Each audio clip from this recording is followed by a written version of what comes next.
Olá, pessoal! Eu sou a doutora Flávia Tessarolo, endocrinologista e metabologista, e esse é mais um vídeo do nosso canal.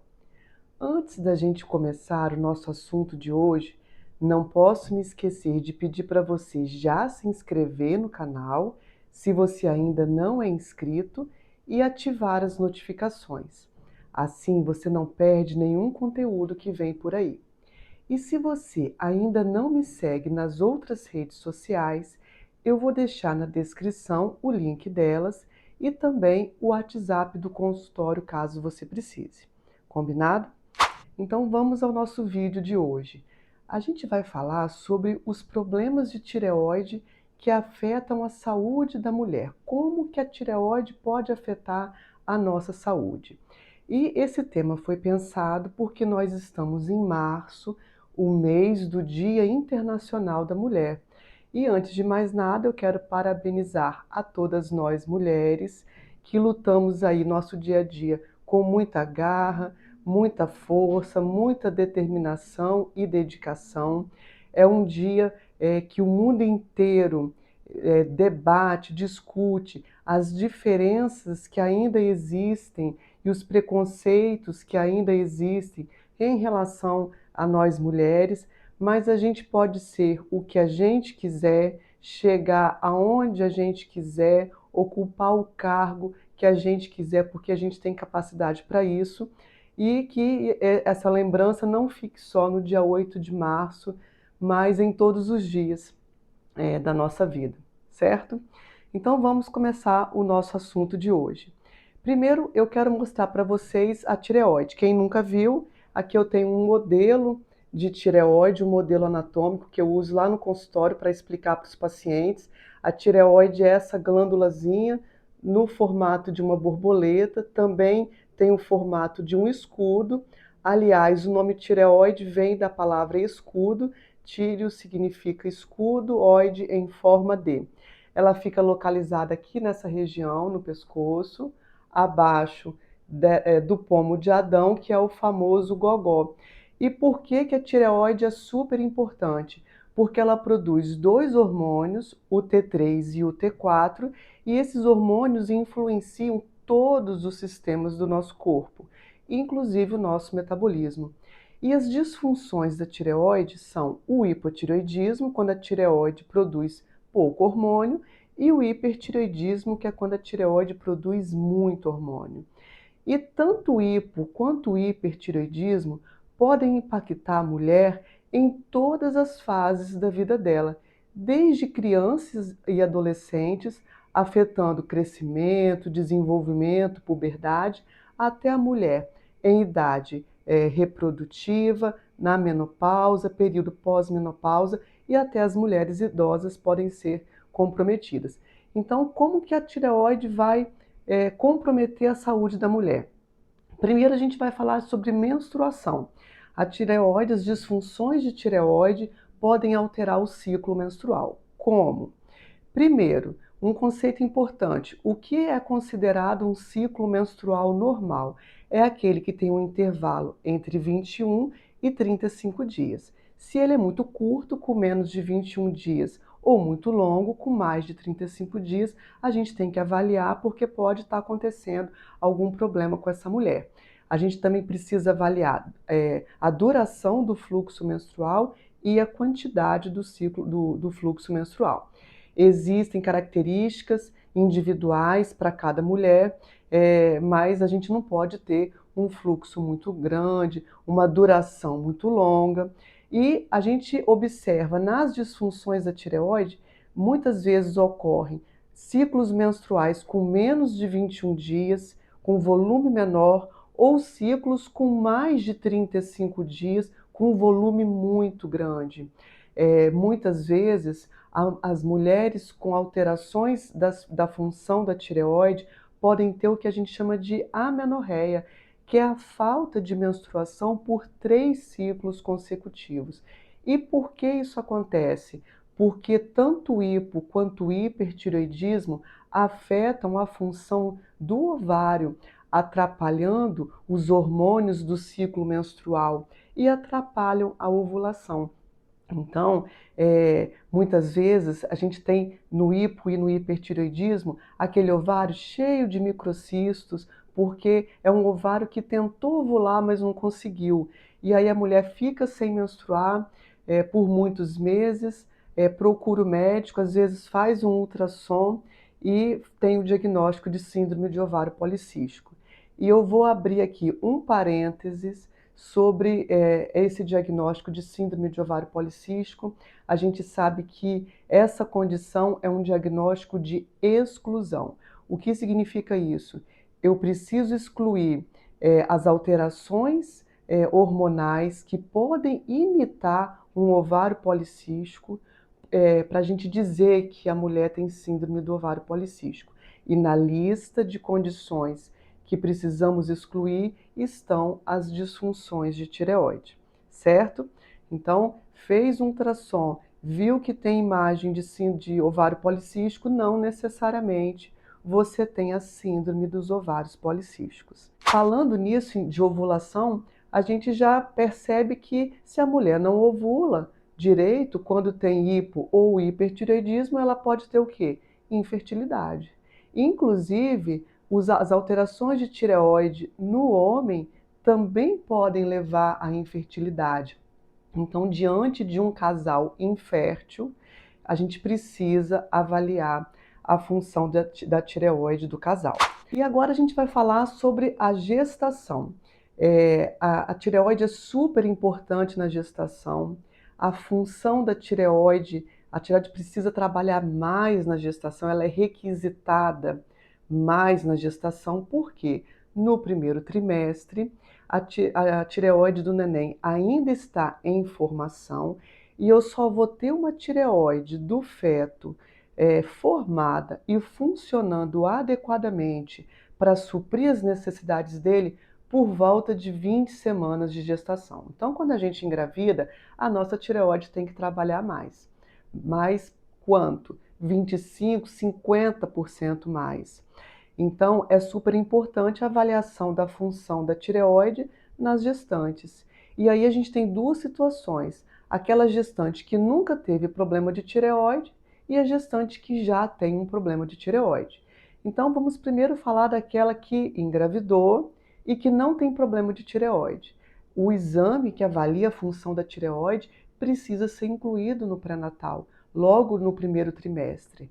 Principalmente se essa gestante tem mais de 35 anos, se tem história familiar de problema de tireoide, se tem história de ter feito radioterapia do pescoço, se já tem um anticorpo positivo contra a tireoide, mas a tireoide dela funciona normal, essa gestante precisa ser avaliada. E aquela mulher que engravida e que já tinha problema de tireoide, um hipo ou um hipertireoidismo. Então, o ideal é que a mulher com hipo ou hipertireoidismo que deseja engravidar planeje a sua gestação. Nem sempre a gente consegue isso, né? Porque ela precisa avaliar com o médico se está tudo certo, quais são os riscos da gestação, se aquele é o melhor momento para engravidar. Agora imagina que uma mulher com hipotireoidismo engravide. Ela está lá tomando seu hormônio da tireoide. Lembra que eu falei que a função da tireoide precisa aumentar 25 a 50% mais quando a mulher engravida? Então a gente precisa ajustar a dose do hormônio dessa mulher. E isso tem que ser rápido, porque se a gente perde tempo, a gente perde um tempo precioso. O primeiro trimestre é o trimestre onde os órgãos do bebê estão sendo formados. E uma disfunção aí da tireoide pode comprometer esse desenvolvimento. Então, eu costumo dizer para as minhas pacientes o seguinte, que tem problema de tireoide: engravidou, me conta logo. Conta primeiro para o pai da criança, depois você me conta. Não me conta primeiro não, porque senão ele vai ficar com ciúmes de mim. Eu brinco assim, né? Por quê? Porque a gente não pode perder tempo. Então você precisa ter com o seu médico essa intimidade para engravidou, tá comentando logo com ele, avisando para fazer o ajuste da medicação, para avaliar os hormônios. Não pode ficar esperando marcar consulta para daí um mês, dois, que a gente perde tempo. E por que essa preocupação? Porque se faltar hormônio de tireoide na gestação, se faltar para o bebê, a gente pode ter parto prematuro, abortamento, a gente pode ter hipertensão, o bebê pode nascer com sérios problemas de cognição, a gente pode ter redução do QI dessa criança em idade escolar. E quando sobra hormônio de tireoide, quando a gestante tem um hipertireoidismo que não está adequadamente tratado, isso pode se tornar uma condição muito grave na gestação. A gente pode, inclusive, ter problemas de mortalidade maior da mãe e do feto. Então, a gente precisa planejar e precisa tratar adequadamente. Se você tem problema de tireoide, não precisa ficar preocupado. A gente tem só que ter cuidado. As gestações de mulheres que têm um hipotireoidismo, por exemplo, e que cuidam direitinho dessa condição durante a gestação, têm um desfecho igual das mulheres sem hipotireoidismo. Então, basta ter cuidado. E caminhando um pouquinho mais na vida da mulher, e essa mulher que está chegando aí na menopausa, no climatério, na menopausa, como que as disfunções da tireoide impactam nessa fase da vida da mulher. Então, a gente sabe que a mulher no climatério, vai chegando na menopausa, ela vai tendo redução da produção do estradiol, que é o principal hormônio feminino, que é o hormônio da vitalidade da mulher. E a falta de estradiol, ele provoca vários sintomas que se confundem com o hipotireoidismo e hipertireoidismo. Então, o que a falta de estradiol pode provocar? Cansaço, indisposição, dor no corpo, dor nas juntas, dificuldade de dormir, insônia, humor instável, irritabilidade, depressão, ansiedade, os calorões, suor noturno. Então, observem que são muitos sintomas que ocorrem também no hipotireoidismo e no hipertireoidismo. E a gente tem o agravante de que o hipotireoidismo, principalmente, acomete muito frequentemente mulheres entre 40 e 50 anos. Então, se a gente está diante daquela mulher entre 45 e 50 anos com esses sintomas, a gente tem que pensar sim no climatério, na menopausa, mas a gente precisa também avaliar os hormônios da tireoide. E naquela mulher que já tem um diagnóstico de hipotireoidismo, por exemplo, e que vai fazer reposição do hormônio da menopausa, a gente precisa ajustar frequentemente o hormônio da tireoide. Por quê?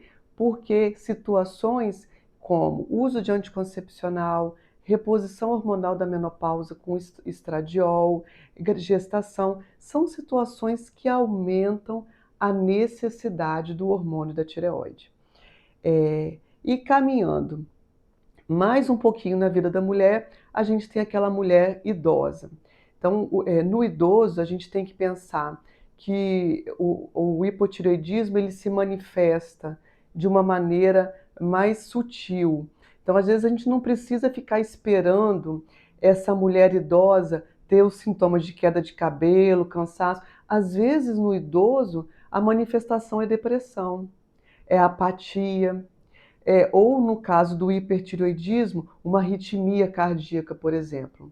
E uma coisa importante também que a gente precisa avaliar a saúde do osso dessa mulher, porque o estado de hipertireoidismo pode levar a comprometimento ósseo e aumento da incidência de osteopenia, osteoporose, tanto nessa mulher idosa quanto naquela mulher do período de climatério e menopausa que eu comentei com vocês.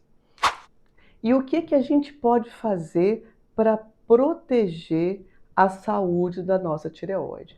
Então, o básico de tudo é um estilo de vida saudável. A gente precisa de atividade física, a gente precisa de uma alimentação com muitas verduras, legumes, frutas. Por quê? porque isso tudo é muito rico em micronutrientes. A gente precisa ofertar micronutrientes para a nossa tireoide produzir os seus hormônios de maneira adequada. A gente precisa pensar na nossa qualidade do sono. A gente precisa gerenciar de maneira adequada o nosso estresse. A gente sabe que o estresse, a ansiedade é o gatilho para muita doença de tireoide autoimune, como é a tireoidite de Hashimoto, que é uma inflamação crônica da tireoide, é uma doença autoimune, como eu falei, e que pode ter como gatilho o estresse. E não deixar de fazer os exames de rotina com o seu médico endocrinologista, pelo menos aí uma vez por ano. Combinado? O nosso vídeo está terminando, mas esse assunto não termina por aqui. Se você tem alguma dúvida, você pode me mandar aí nos comentários, que eu vou ter o maior prazer de estar respondendo para você. Compartilhe esse vídeo com quem precisa dessa informação. E se você gostou, clique em gostei. Isso é muito importante para o meu trabalho, para o trabalho de toda a minha equipe, além de ajudar o YouTube a entender que você curte vídeos como esse. Muito obrigada por ter estado comigo até aqui e até a próxima.